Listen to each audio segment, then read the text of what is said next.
go school. Hello guys! Time to go to school. It's their first day of school. Sus, ginoo ko pa ikag, oh. Di ba? Excited ka niya mga punggok. Open the door. Come on, go ahead. Wow, it's open. And you sit here, Edward. Go ahead. Go, move. I will close the door. Go. I want to close. I want to close. Time to go to school. Yeah. Say hi. Hi. Hi. First day of school. Oh my goodness. It's not first day of school. It's second day. Second day. Yeah. First day for them. First day for them. It's second day for school. Sa school. Di ba? Oh wow, it's so good. Bouncy. So kabalo ba mo kung sa'yo na-learn ako nga nakabana ko ka-fam minding their own business. Pero kita kay mga Pinoy man ta chismosa man ta. Oh, atribido. Di jud mo minding your own business, no? So naana sa neng sa Pilipina nga wala na halin ng Pinoy so nisibog sa AFAM. So mao ka na ang atong intro kanunay guys. Og sige na maglabay sa akong FYP siguro nabungol na mo ani akong intro pero sige na lang. Ayaw na lang mo pagbuot kay ako naman ni. Charis. So sagi kaingon ko na guys, daghan kay kog video diri sa ako ang phone. So mao ning time nga first day of school nila unsa namang buwan na karon oy. Karon pa man ni na edit. Charis. So mao to kanang gihatod na mo ang mga bata sa school as another routine na pud namo every day, no? Nya kani si Willis kay whole day naman ni siya, nya kani si Edward kay half day. So mao na murag busy jud mi sa tanan adlaw pero okay ra kayo, carry ra kayo ang moment, di ba? Susunod, maluing Ginoo, ako na po'y maghatod og kuha sa akong mga anak kay mag-practice na kog puan ani mag-drive kay aron in town pod nga dili maglisod ang akong Paris, no? Kada kuan na lang bisag naibation la mag-drive kay in town.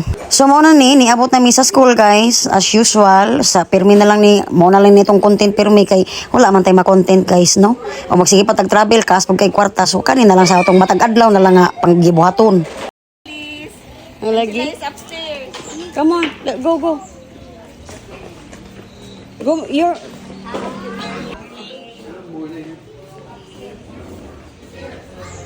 Hello. Monica Willis, no? You're in a wrong spot, just like Kai yesterday. Kai went there instead of here. Good morning, teacher. Bye to Daddy first, Willis. Ed Willis. We are going upstairs. Come on. Go upstairs. Like that. Welcome back. Oh, be careful. Gara-gara man ni siya.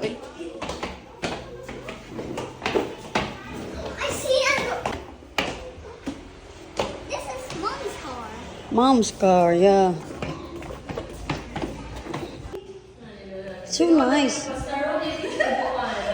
Huh? So sa inyo nakita guys, grabe jud ka excited akong mga anak. Inguna jud na sila every time eskwela sila hangtod untas hangtod guys. Mo jud akong ginawish. Hangtod untas hangtod dili sila kapoyon mo eskwela. Excited sila mao sa school pirmi, no?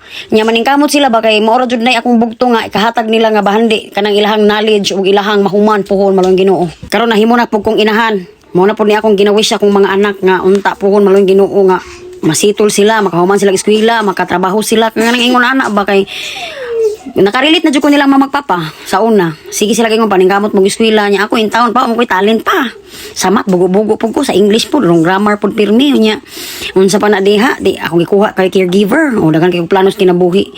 Tinuod jud nang giingon pud nila nga daghan kay plano sa kinabuhi nimo nya wala na tupad. It means na nindot nga plano ang Ginoo para sa imo ha. Sa una bitaw gusto kong magmilitary akong height di kapasar. Gusto kong magpulis akong height di kapasar.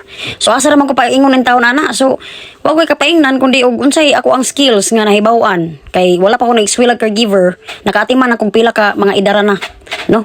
Nakatrapo na ko og tae sa tigulang o excuse me mga nangaon og namanggi nananaw, no? Nakahatag og maintenance nila kabalo na ko unsaon paghandle sa mga nay Alzheimer, no? Dili siya lalim pero gikaya. So karon nag-caregiver ko, plano na akong mo-abroad. Unya kay kanila laging wata kabalos mga unsay mahitabo sa future, no? Nasabod ko kay ingana lagi istorya sa akong kinabuhi hangtod nagkita mi sa akong bana, hangtod nga nipilit lang jud ko sa akong bana hangtod karon, no? So karon nga wala man ko na human man gani eskwela college, no? At least akong mga anak ako ning pa-eskwela og tiwas. Oh. So mao na siya. akong pangandoy is akong mga anak na karon. Lahi ang pangandoy sa mga murag single pata pero maminyo na ta nya natay mga anak. Atong pangandoy is atong mga anak makahumag eskwela. Mausab jud. Kung mainahan ka simple na imuhang pangandoy kung dili makahuman nimong anak ug ma-settle down ug kana bitong syempre padung man ta maidaran no wata kabalog unsay dagan sa panahon at least atong makabilin sa ilaha is knowledge ug kanang syempre madaladala man na nila bisan asa ug wala joy makailog ana no kay samot og daghan sila ma-learn sa ilahang pagtuon pag-eskwela so mao na siya guys so karon mag-proceed ta sa atuang unsay gibuhat na ko ani oy kalimot man ko basta daghan kay gilibot-libot ani nga time di na ko makurat guys kay almost every day mo jud ni amuhang buhaton no maglibot-libot mga importanteng butang mga panaliton sus anad na jud kay kog mga yunani so mao jud na inig hapon is magkuha na sa mga anak inga na lang amo routine no nya kami jud mangulay ang nagpanguha sa mga anak ug wala mi diha na akong igsuon kay strict ba pud ning amo ang kuan eskwelahan dili jud pwede nga kana bitang wala sa lista nga kinsay makuha sa bata kay di jud na nila ihatag basta-basta which is good which is okay jud kaayo guys kay safe kaayo inyong mga anak mao na nga akong bana pud ganahan pud dinhi so mao to pag humanis among gikuha ni si Kai kay by the way mao ni akong kinugos bata amo ni kinugos akong bana ikuha na mo apila ng pagkaudto kay hapiton ra sa iyang ginikanan unya mga hapon-hapon kay na busy man pud iyang kuan ani magpapa which is nakasabot ra pud mi oh mao ni si Sydney Smith nindot kay apelyido pareha ni Curtis Smith di ba so mao na iyang mama is ang apelyido ko sa kong bana is dili kuno kuan common ba nga apelyido nga madungog jud nimo diri sa Philippines pero kaingon baka mads nga didto sa kuan gawas kay grabe ka common pati iyang pangalan so karon guys kuan mo ato mi magpa-check up sa akong anak kay lain ang iyang kuan karon na magpa-check up na daw mi daghan jud niglakaw pero sagdi lang saan ni mo na kabalo naman siya nga mulakaw mi mo excited kayo bag sa mama di ba magpa-check up mi sa baby nya na kumusakay oy kay nahuot nya na tamo sakay nya rag ka nang makuan na mauki na kay musuksok dahil nataan di ay excited na among bata kabalo dyan siya mulakaw mi kay na gusto man makiglakaw dito mato yung taon tagkuan dong pediatrician nato so magpa-check up mi sa among bata busy jamo mo adlaw pero sige ko importante yan mga importante yung magigulakaw karon dali kami uli kay magkuha ko sa mga anak isa all day naman yung klase di ba Jimmy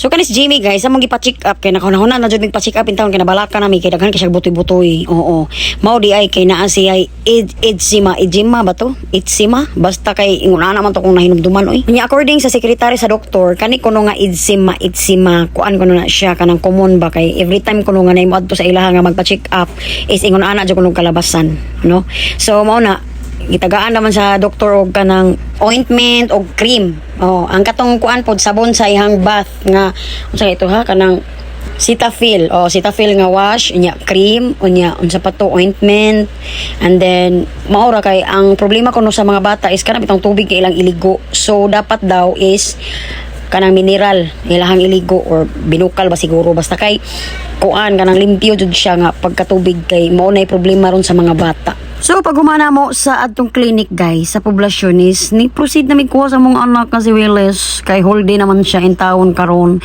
so mao na mo to nga daghan kay mig nahimurong adlaw guys di jud siya ma bang no so okay ra man sad way problema so naman taong ka oy sus sira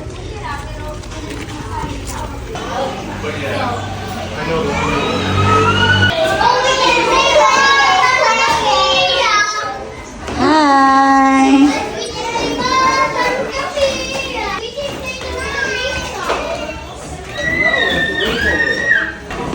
Yeah, Mama. birthday. How was your school? Good. And you can go home again. Yeah, we need to do that, okay? Willis, you're okay? You cried earlier. I'm so sorry. You need to go to school by your own. You need to eat by your own. You have to be independent. I eat all day and Kai is gone. Kai is gone, yes. I need to. You want to play with him? Yeah. But, you know, he needs to go home also. By the time you went home, he's not there anymore. So, we go visit him sometime, okay? And you spend time with him and go to swimming like that. Yeah. But not so soon. Takes time, Willis.